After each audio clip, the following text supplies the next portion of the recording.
الحمد للہ رب العالمین والصلاة والسلام علی اشرف الانبیاء والمرسلین وخاتم النبیین بالقاسم محمد صلوات محمد وعلی اہل بیتہ طیبین الطاہرین المعصومین ولعنۃ اللہ علی اعدائہم اجمعین اما بعد فقد قال سبحانہ تبارک وتعالی فی قرآن المجید والفرقان الحمید وهو اصدق الصادقین وقولہ الحق بسم اللہ الرحمن الرحیم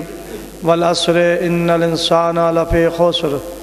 الا الذین آمنوا وعملوا الصالحات وتواصوا بالحق وتواصوا بالصبر۔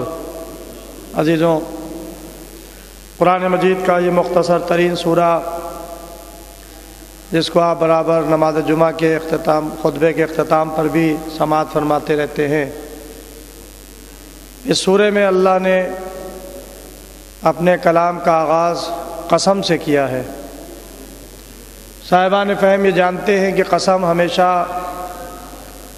اس وقت کھائی جاتی ہے کہ جب اپنی بات کا سامنے والے کو یقین دلانا ہو۔ یہ ہم آپ کی گفتگو کا انداز ہوا کرتا ہے، لیکن قرآن مجید میں اللہ نے بھی قسمیں کھائی ہیں اور بعض اہم باتوں کو پیش کرنے سے پہلے قسم کھا کر بیان کیا ہے۔ لہذا اس سورہ مبارکہ میں بھی اللہ نے ارشاد فرمایا کہ والعصر، عصر کی قسم، ان الانسان لفی خسر،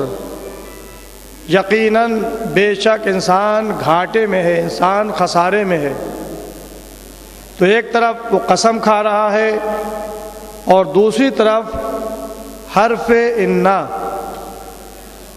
بالتحقیق، یقیناً،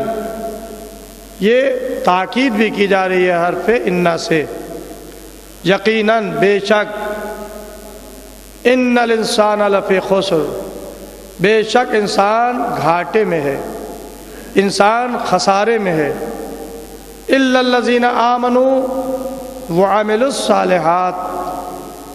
سوائے ان لوگوں کے جو ایمان لائے اور عمل صالح بجا لاتے ہیں، وتواصوا بالحق وتواصوا بالصبر، لوگ ہیں کہ جو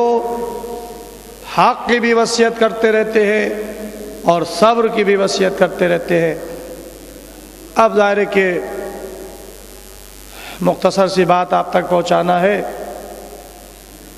اللہ نے قسم کھائی ہے اور ہر انسان اپنی کسی اہم بات کو پہنچانے کے لیے قسم کھایا کرتا ہے، اور اللہ خالق کائنات ہے، اس کی ہر بات سچ ہے، حق پر مبنی ہے، اسے قسم کھانے کی ضرورت نہیں ہے۔ لیکن پھر بھی جو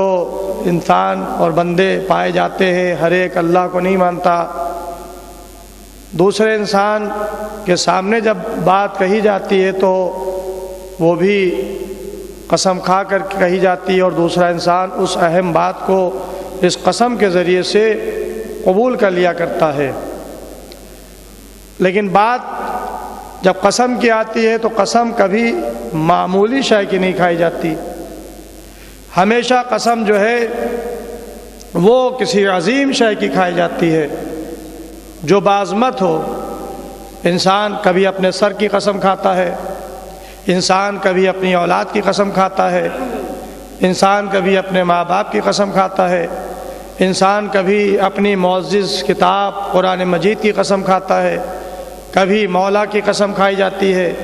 اور کبھی خانہ کعبہ کی قسم کھائی جاتی ہے، اور کبھی اللہ کی قسم کھائی جاتی ہے۔ تو یہ ہم اپنے نزدیک جس کو عظیم سمجھتے ہیں اس کی قسم کھا کر اپنی بات کو پیش کرتے ہیں۔ لیکن اب ظاہر ہے کہ خالق کائنات وہ خود سب سے عظیم ہے، تو وہ کس کی قسم کھائے؟ لیکن عزیزوں، جو چیز اس کے نزدیک بعظمت ہو جاتی ہے وہ اس کی قسم کھاتا ہے، اور قرآن میں ایسا اس نے کیا ہے، جگہ جگہ پر اس نے قسمیں کھائی ہیں۔ ظاہر کہ وقت نہیں ہے کہ ان تفاصیل کو بیان کیا جائے، لیکن آپ ذرا اشارتاً غور کریں، اس نے والنجم اذا ہوا، ستارے کی قسم کھائی۔ تو اب ظاہر ہے کہ کہکشاں آسمان پر کروڑوں تعداد میں ستارے بکھرے ہوئے ہیں، ہر ستارے کی قسم نہیں کھائی، بلکہ ارشاد ہو رہا ہے کہ والنجم اذا ہوا، قسم ہے اس ستارے کی جو زمین کی طرف جھکا۔ یعنی گویا جب تک وہ بلندی پر تھا اس وقت تک کہ وہ قسم کھانے کے لائق نہیں تھا، لیکن جب وہ زمین کی طرف چلا اور در آل محمد پر آ کر اپنی جبین کو خم کر دیا تو اللہ کے نزدیک وہ قسم کھانے کے لائق بن گیا۔ اللہ کے نزدیک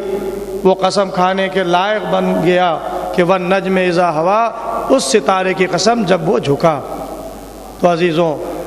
اللہ کے نزدیک وہ چیز بعظمت ہو جاتی ہے جو عظیم شے اور آل محمد علیہ السلام کی طرف اس کو نسبت ہو جائے۔ تو عزیزو، قرآن نے قسم کھا کر یہ ارشاد فرمایا ہے کہ والعصر، عصر کی قسم، انسان خسارے میں ہے، الا الذین آمنوا وعملوا الصالحات، سوائے ان لوگوں کے جو ایمان لائے ہیں اور عمل صالح بجا لاتے ہیں۔ ایمان اور عمل صالح، یہ دو چیزیں لازم اور ملزوم ہیں۔ قرآن مجید میں جہاں جہاں بھی ایمان کا ذکر آیا اس کے ساتھ عمل صالح کا تذکرہ آیا۔ ایمان، اللہ کی وحدانیت پر ایمان، رسولوں کی رسالت پر ایمان، قیامت پر ایمان، امام کی امامت پر، اماموں کی امامت پر ایمان و یقین، روز محشر حساب و کتاب پر ایمان، جنت اور دوزخ پر ایمان۔ یہ وہ چیزیں ہیں کہ جس کا تعلق ایمان سے ہے۔ اور دوسری طرف عمل صالح، یعنی گویا ایمان کے ساتھ عمل صالح لازم قرار دے دیا۔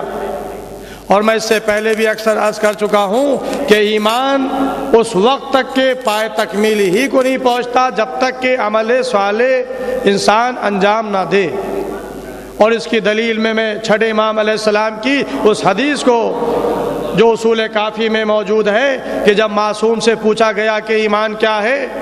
تو آپ نے سب سے پہلی علامت بتائی کہ اقرار باللسان، زبان سے اقرار کرنا،